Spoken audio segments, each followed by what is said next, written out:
everyone, today we are going to start with variable acceleration. I have already posted a small video on constant acceleration, you can check that out as well. On the basis of that, we are going to start with the new topic of variable acceleration. For that again, I have drawn three different positions for a body in motion.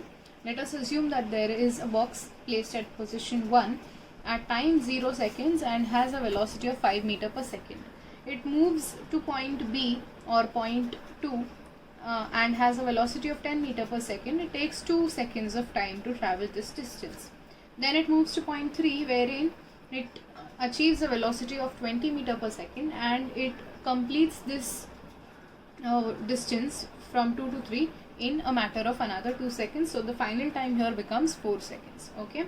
If I have to find out the acceleration for this motion or this part of the motion, that is from 1 to 2, I can isolate this motion and write down the formula as v1 minus v0 upon t1 minus t0 to find out the values.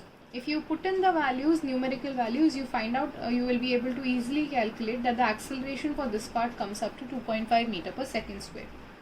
Similarly, if I have to find out the acceleration for the motion in between these 2 points, I can substitute it in the same formula and find out the value, and it comes up to be 5 meter per second square.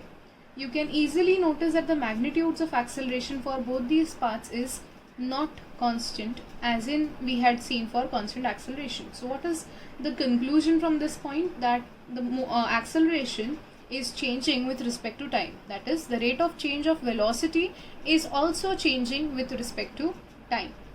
Okay, so we are going to deal with such problems wherein the acceleration is either decreasing with time or increasing with time.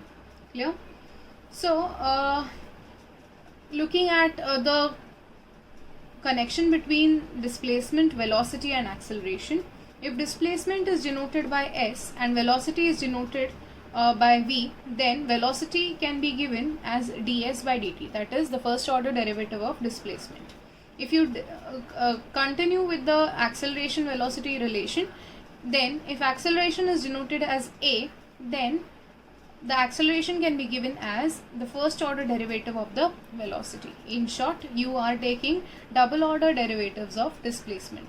So if v is ds by dt, a can be given as dv by dt or d2s by dt square. Similarly, if you have acceleration given, then you can integrate the equation of acceleration in terms of v and dt, considering a is given as dv by dt, and similarly you can integrate this again to find out the displacement. Now why am I explaining this to you? Because for the analysis part you are going to require these conversions. How will you require the conversion? If there is a problem based on variable acceleration, please note that the problem will always have either an equation given to you in s, v or a in terms of t. So for example, take this here. X or s is given as 3t square plus 4t. Now if I derive this equation, that is I have dx by dt, I will be able to find out the equation for velocity, which is going to be 6t plus 4.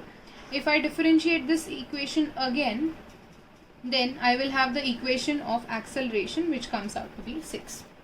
So this is how from one equation I have two other equations for velocity and acceleration. On the contrary, if the equation is given in acceleration terms, let's say t square minus t, if I integrate it, then I will have t cube by 3 minus t square by 2 plus c1.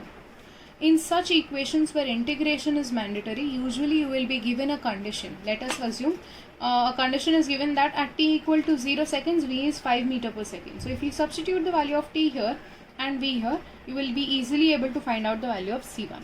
Similarly, if you integrate the equation again, you will have the following equation for x, and then you can again substitute the values of the given condition to find out the value of c2. Once you have the values of c1 and c2, you will have the equations of a, v and x. That is our entire motive, to find out the equations of a, v and x, and hence find out the values for the given respective time or any one of the unknowns. Okay, so we will solve one problem based on variable acceleration.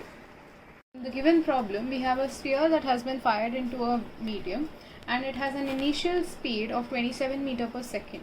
Okay, what is the condition given to us? If it experiences a deceleration a, which is given in terms of t, you notice that it is an equation in terms of t, then you have to determine the distance traveled before it stops.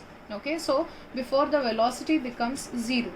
So in this case, the first thing that you can do is write down the equation of a, which is given to us as minus 6t.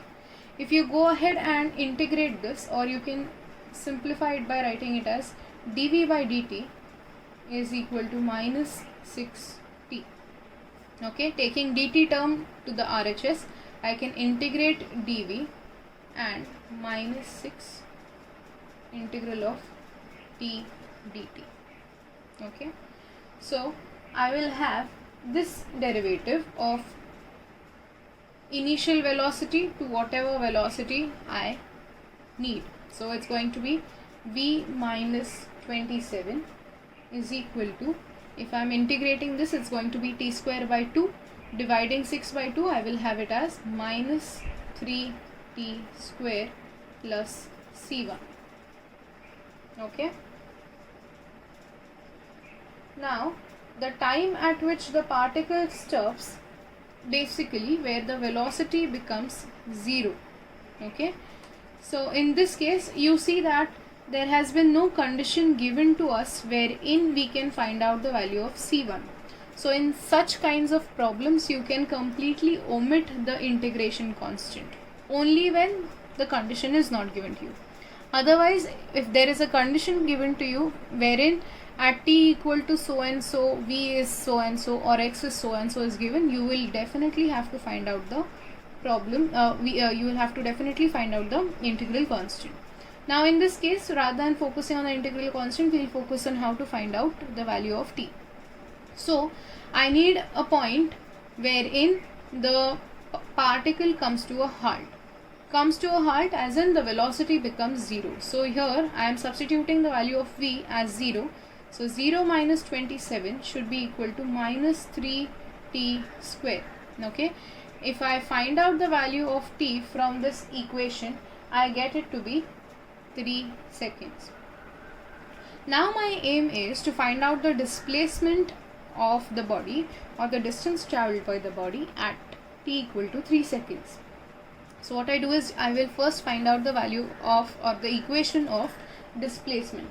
Now how will I do that? I know that v is equal to dx by dt, correct? But v is also equal to 27 minus 3t square. So what I'm doing is I'm basically taking this 27 on the other side.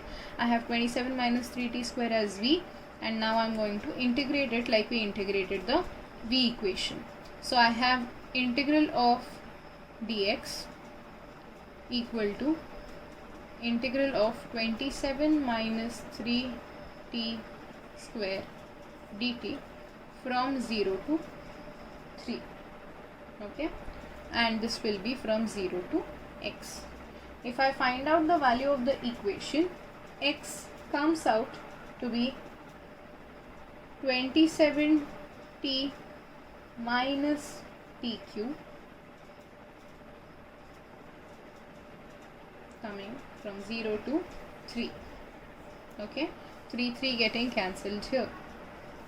If I substitute the value of t in terms of 0 and 3, I get the value of x equal to 54 meter. Okay, now such kinds of problems are very common.